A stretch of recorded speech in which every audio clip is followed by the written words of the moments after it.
Alors, Madame Daval, vous êtes donc courtière en assurance. Alors, depuis combien de temps déjà vous faites ça? Bonjour. Alors, je suis courtière depuis 2021, fin 2021. J'ai réellement commencé mon activité en début d'année 2022 puisque le temps de créer mon ORIAS et d'ouvrir mes codes, ça a mis un laps de temps. D'accord? Par contre, je suis dans le monde de l'assurance depuis 2004, donc 20 ans. D'accord. Vous étiez chez un assureur ou chez un grossiste courtier avant? J'étais chez des agents généraux D'accord. principalement. Voilà, j'ai démarré. Alors ma carrière, je l'ai démarrée auprès des assurances Carrefour pendant 4 ans et après j'ai rejoint des agents généraux justement pour la partie plus côté pour pouvoir proposer plus de produits au niveau des clients et puis toucher une clientèle de professionnels, ce qui n'était pas le cas quand j'ai démarré dans mon activité. D'accord. Et vous avez rejoint, j'ai cru noter, un groupement aussi, un réseau, je ne sais Oui, pas comment on appelle ça, mais nous assurons. c'est un réseau de courtiers. Alors, je les ai rejoints dès le démarrage, hein. C'est eux D'accord. également qui m'ont aidé dans l'ouverture de mon ORIAS et Ah des ouais, codes. Oui, depuis le début. totalement. Ils vont vraiment depuis la naissance enfin la naissance du courtier, la Exactement. naissance professionnelle du courtier, quoi. Voilà. Ben, D'accord. j'avais besoin, en fait, alors je voulais créer mon cabinet, être indépendante, mais pour autant, j'avais quand même besoin d'avoir un soutien. Donc, ça m'a permis de pouvoir allier les deux. D'accord. Et donc, eux, ce qu'ils vous apportent, c'est des produits déjà négociés, des codes, justement. Exactement. Des outils peut-être, ils ont un CRM un peu maison, je pense. Ils ont un CRM, voilà, ils ont aussi un service de formation. Donc on a soit la partie gratuite où on peut accéder à des évolutions de produits sur les compagnies en direct, et après ils ont aussi un centre de formation qui est payante et qui permet aussi d'avoir accès à d'autres possibilités pour se perfectionner dans le domaine de l'assurance. D'accord.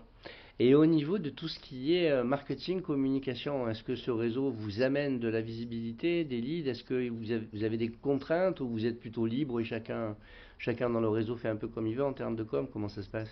Alors on est libre, oui, oui, totalement libre. Après, effectivement, ce qui, là, nous assurons, monte en médias. Il y a de plus en plus on entend de plus en plus parler de nous assurons, donc ce qui nous amène à nous aussi une visibilité. Mais après, non, on est libre dans notre métier au quotidien. On est vraiment indépendant, donc on va dans le domaine qu'on souhaite. Ça peut être de l'assurance exclusivement de personnes, de l'assurance de dommages ou les deux. Enfin voilà, on fait vraiment comme nous, on a besoin de travailler, on choisit nous-mêmes. D'accord. Et en termes d'acquisition, du coup, en termes d'acquisition client, c'est pour ça que je pensais à la communication, au marketing digital, c'est un des leviers souvent après le bouche à oreille. Là vous démarrez donc un peu votre cabinet, ça fait deux Oui. trois ans. Qu'est-ce que c'est vos principales sources d'acquisition pour l'instant?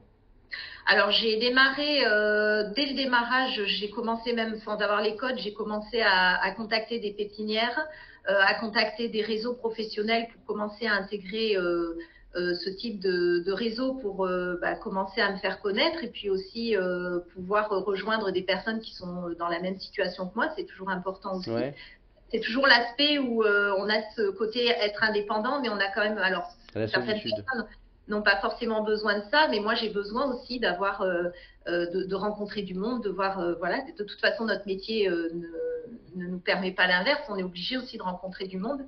Ça et ensuite, il y a aussi le fait d'aller, alors le porte-à-porte je le fais pas forcément. Là je vais axer aussi sur les réseaux sociaux, sur la partie digitale. Et ensuite, il y a le bouche à oreille aussi qui fonctionne. Les réseaux sociaux et Internet, vous avez commencé à investir ou vous allez commencer? C'est un projet justement en ce moment. Alors, Internet, j'ai mon site Internet D'accord. également depuis le début. Ça c'est à Euh, vous, c'est pas Nous Assurons qui vous a fourni un mini-site, c'est un site à vous. alors, nous assurons, comment dire, nous référence, et on est référencé dans le site de Nous assurons. Donc, si on tape mon nom et mon prénom, logiquement, on tombe aussi sur le site internet de Nous assurons, puisqu'on a chaque courrier à sa fiche. Donc, c'est plus une vitrine avec Nous assurons. Et moi, en parallèle, j'ai aussi voulu créer un site internet pour pouvoir montrer, comme je vous ai dit, chaque courtier a sa spécialité. Bien sûr. Donc moi, ça me permet voilà, de mettre en avant les produits que je propose et les spécialités que je propose. Et c'est vous qui l'avez créé vous-même avec un des outils qu'on trouve en ligne ou vous l'avez fait faire ou comment vous êtes Alors, débrouillé? au démarrage, je l'ai fait faire à une personne de ma famille qui s'y connaît. D'accord? Et dans un second temps, je suis partie vers une personne professionnelle dans le domaine de la communication marketing qui, voilà, qui a pu vraiment créer un site un peu plus perfectionné. D'accord. Et ça vous rapporte quelque chose pour l'instant? Vous avez commencé à avoir des contacts un peu qui arrivent de ce site ou il vous sert Ça plus en arrive, carte de ça visite? Un arrive. peu les deux. Ça Oui, arrive quand même, d'accord. Donc ça c'est arrive. bien. Alors, de la visite, j'en ai pas mal. Enfin, j'en ai pas mal. J'en ai. Tout le monde ne me contacte pas forcément, mais j'ai quelques contacts par le biais de mon site internet, oui. D'accord. Ok. Ça c'est bien parce que il y en a pas mal qui le créent un peu à blanc entre guillemets pour une raison X ou Y. Le truc marche pas et vous du coup vous avez quand même une expérience positive par rapport à ça quoi. Oui, plutôt. Voilà. Bon, après, c'est D'accord. pas ma source principale de lead, mais effectivement, ça me permet quand même d'avoir de la visibilité et d'avoir quelques contacts derrière. D'accord. Est-ce que vous savez justement, on parlait tout à l'heure de formation, c'est des budgets que parfois les courtiers gaspillent parce que, alors là c'est trop tard pour le 31 décembre, mais les compteurs tournent au 31 décembre et ceux qui n'ont pas été dépensés sont remis au pot et ça repart à zéro pour l'année 2024. Est-ce que vous les consommez chaque année, vos budgets formation? Ouais, vous vous débrouillez les consommer. Plus dans Je les l'ai comme, réglementations, ouais. tout ça? Alors moi, je l'ai su dès le départ, bah, grâce au réseau professionnel. C'est pour ça aussi que Ouais, j'insiste sur le fait de rejoindre, même si c'est pas sur l'aspect business, parce que c'est pas forcément cet aspect-là qui en ressort toujours. Ça dépend des activités, mais ça permet d'avoir des informations, de pouvoir s'entraider. Et c'est grâce à un des réseaux professionnels que j'ai appris au démarrage de mon activité, qui avait ce type d'OPCO, donc de financement pour des formations. Et moi, je les utilise principalement pour me perfectionner sur des domaines particuliers. Oui. d'accord, un peu technique, enfin, en rapport avec vraiment Alors la l'année dernière, voilà. réglementation. Ouais, L'année dernière, c'était plus technique parce que je voulais me perfectionner sur la partie construction, puisque c'est un domaine qui me plaît. Donc, je ouais. suis partie dans ce domaine-là. Et cette année, ça va être plus ciblé sur l'évolution de l'entreprise. Voilà, j'ai choisi plutôt cet aspect-là pour cette année. D'accord, l'évolution d'entreprise hors assurance, enfin la gestion en général d'entreprise, c'est un peu ça. Exactement, oui, tout à D'accord, fait. ok, Tout à fait, comment... puisqu'on a toutes les casquettes quand on est courtier en assurance, Ouais, donc ça, voilà, on a quand même besoin. Alors moi, j'hésite pas à taper aux portes et à demander de l'aide, donc c'est une des facettes que je vais utiliser cette année, c'est pour pouvoir faire évoluer mon entreprise. d'accord, ok, ok, entendu.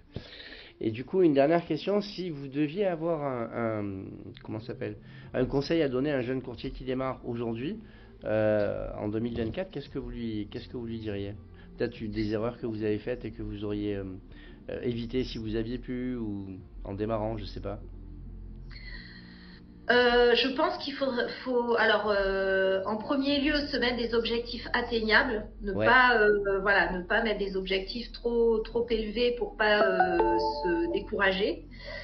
Et dans un second temps, je reviens toujours à mes réseaux professionnels, mais de s'entourer, voilà, d'être bien entouré et de pouvoir, enfin, de pouvoir demander de l'aide si besoin. C'est important de ne pas rester enfermé dans son cocon c'est important d'avoir du monde autour de soi, ouais, c'est des ça, personnes sur qui on peut compter. de pas rester seul, même si on est indépendant. Exactement, oui, pour moi c'est important. Après, comme je vous dis, chaque personne est différente, mais je pense que c'est très important de pouvoir sortir de sa zone de confort aussi. J'imagine que les gens en ont plus ou moins besoin, mais l'homme, ça reste un animal social quand même. Enfin, l'humain, quoi, voilà. On a Oui, besoin oui, bah, des bien autres un sûr. peu. Oui, oui, On tout n'est à pas fait. fait Bah, pour surtout vivre avec en la isolement. période qu'on a vécue, c'est Avec sûr ouais, qu'aujourd'hui, on en a de plus en plus besoin, oui, complètement. ouais, carrément. Ben super, ben écoutez, merci beaucoup pour votre temps.